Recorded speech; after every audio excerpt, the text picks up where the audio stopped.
माननीय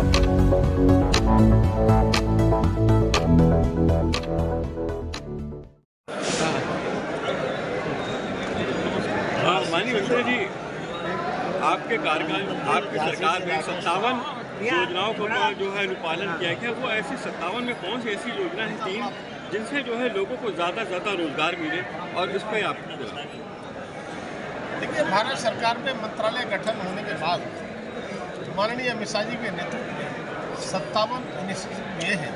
उनमें से एक पहल हमारी महत्वपूर्ण है, जिसमें सबसे प्रमुख पैक्स हमारी जो इकाई होती है उसका कंप्राइजेशन और उसको बहुउद्देशीय बनाने के लिए मॉडल बायलॉज लागू करें। इससे 25 प्रकार की सेवाओं के साथ पैक्स जब मजबूत होंगे, मुझे लगता है कि सहकारिता जो रीढ़ पैक्स होता है, तो पैक्स हमारी मजबूत होंगे तो पूरा सहकारिता मजबूत होगा। दूसरा, हमने मल्टी स्टेट 3 सोसाइटी बनाने का काम मैंने अमित शाह जी के नेतृत्व में किया है, जिसमें एक निर्यात की मल्टी स्टेट है, एक सीड की मल्टी स्टेट है, एक ऑर्गेनिक मल्टी स्टेट है।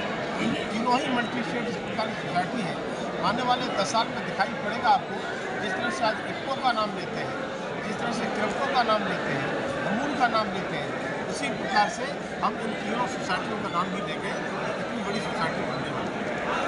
तीसरा, माननीय प्रधानमंत्री के नेतृत्व में तो इस प्रकार के ग्राम पंचायतें थी, हमारी 8,60,000 पब्लिक सोसाइटी होने के बाद में भी 1,60,000 ग्राम पंचायतें ऐसी छूटी थी जहाँ कॉपरेटिव मूवमेंट नहीं था, जहाँ पर हमारी सहकारिता का कोई मूवमेंट नहीं था। वहाँ भी हमारी पैक्स, डेयरी और मत्स्य सोसाइटी कैसे बने, इसके लिए हमारे प्रधानमंत्री ने चर्चा की, ये भी काम होने जा रहा है। और दूसरा, जितने भी इस प्रकार के काम उस सहकारिता के क्षेत्र में अवरोध पैदा करते हैं, उनको हटाने का काम मैंने अमित शाह जी ने किया है। और कैसे सरलीकरण हो, कैसे लोग इससे जुड़े, कैसे सहकारिता का लाभ ठीक तरह से उठाएँ, इसके लिए पूरी तरह से हमारा मंत्रालय काम कर रहा है। और पूरे देश में जिस तरह से काम कर रहा है, लेकिन उत्तर प्रदेश को मैं हमारे मंत्री जी को और उत्तर प्रदेश की सहकारिता के लोगों को काम करने वालों को बधाई देना चाहता हूँ। अधिकांश मामलों में उत्तर प्रदेश नंबर 1 पर आ रहा है। और जो मैं भी उत्तर प्रदेश से आता हूँ, तो मुझे लगता है जिस तरह से हम गुजरात का नाम कॉपरेट में लेते हैं, महाराष्ट्र का नाम लेते हैं, आने वाले समय में उत्तर प्रदेश का नाम गुजरात के साथ जोड़े, इस प्रकार का काम होता है। सर, आप जो नॉर्थ ईस्ट की आपके पास है, जो नॉर्थ ईस्ट में जिस तरह के चुनाव भी चल रहे हैं और कुछ राज्यों में हालात अभी भी गंभीर बने हुए हैं, तो उसके बारे में आपको देखिए, नॉर्थ ईस्ट मंत्रालय का मैं राज्य मंत्री हूँ। हमारे जो 8 स्टेट है, 2014 से पहले का नॉर्थ ईस्ट आप देखें और आज का नॉर्थ ईस्ट देखें, जिस तरह से विकास का डेवलपमेंट हुआ है, बहुत कनेक्टिविटी का इशू रहता था। रोड की कनेक्टिविटी थी, रेल की कनेक्टिविटी थी, एयरपोर्ट की कनेक्टिविटी नहीं थी। तब मैं कह सकता हूँ इन इशू को हमने ठीक करने का काम किया है। और लगातार जिस तरह से नेशनल हाईवे, रूरल हमारे सबके डिजिटल कनेक्टिविटी, रेलवे की कनेक्टिविटी, यहाँ तक कि हमने बांग्लादेश को भी 3 रूट से जोड़ने का काम किया है। अभी माननीय प्रधानमंत्री जी ने त्रिपुरा, निश्चितपुर, अखौरा सीधा बांग्लादेश का अभी 1 हफ्ता 10 दिन पहले उसका उद्घाटन किया है। तब मैं कह सकता हूँ माननीय प्रधानमंत्री मोदी जी इसको अष्टलक्ष्मी कहते हैं, अष्टलक्ष्मी का दर्जा दिया है। और आज 2014 के बाद माननीय प्रधानमंत्री जी स्वयं अब तक 57 बार नॉर्थ ईस्ट में गए। तब मैं कह सकता हूँ कि आज जो 10% हमारा हर मंत्रालय से पैसा जाता है, उस पैसे को कैसे पूरा खर्च करें। हमारे 470 मंत्रियों का दौरा अब तक हुआ है। हमारा नॉर्थ ईस्ट बहुत आगे जा रहा है और नॉर्थ ईस्ट के लोग आज देश के साथ विकास में लगे।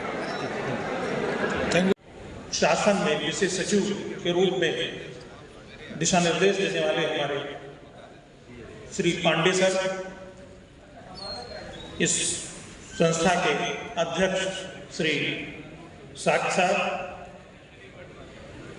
IIM के प्रोफेसर, हम सब के लोकप्रिय नेता आदरणीय वर्मा साहब, इस उत्तर प्रदेश सरकार में सहकारिता को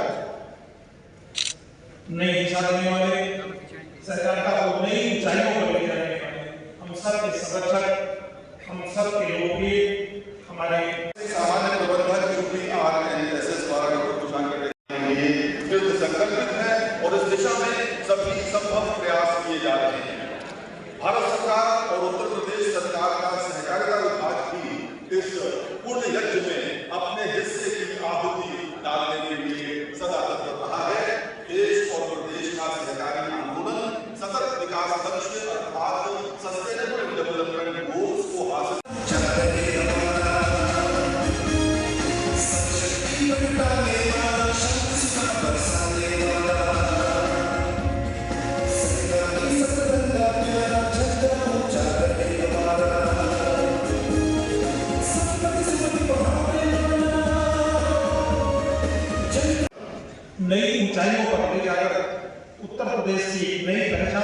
बनाने वाले हमारे निदेशक प्रमुख सचिव उत्तर प्रदेश सरकार आदरणीय श्री मीना सर,